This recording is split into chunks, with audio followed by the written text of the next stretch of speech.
Ay, magandang araw na naman mga kamigs. Ang gagawin natin ngayon ay kukunin yung mga minarakot ko noong nakaraang August 22 na may ugat na.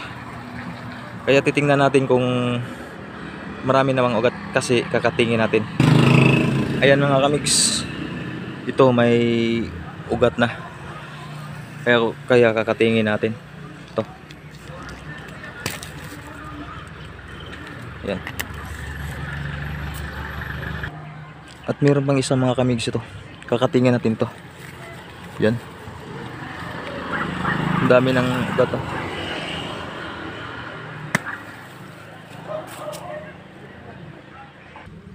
Ito mga kamigs, oh. Ang dami ng ugat. Ang pangalan nitong halaman nito mga kamigs ay ito ay tinatawag sa pangalan na Aglalia odorata or Chinese perfume. Mabango ito mga kamigs.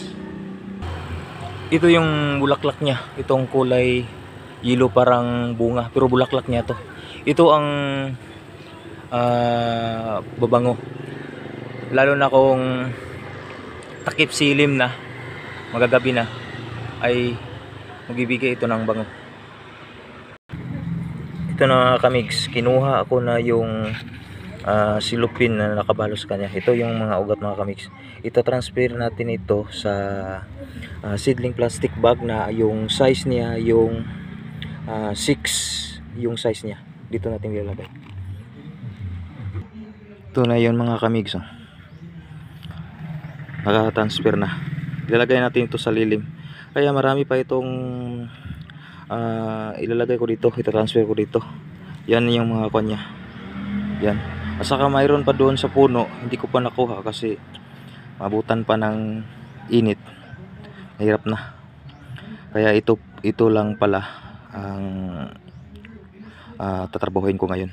Yan. Ito na yun mga kamigs, ay natapos na po natin nailipat po sa seedling plastic bag na size niya ay 6.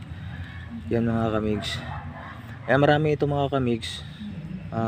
Hindi ko lang po nilahat na pinutol o kinakatin kasi baka mabutan pa ako ng ulan.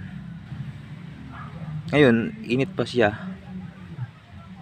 baka maabutan pa ako ng ulan, hindi ko kaya ito mga kamigs ay ilalagay natin ito sa lugar na hindi po siya maarawan.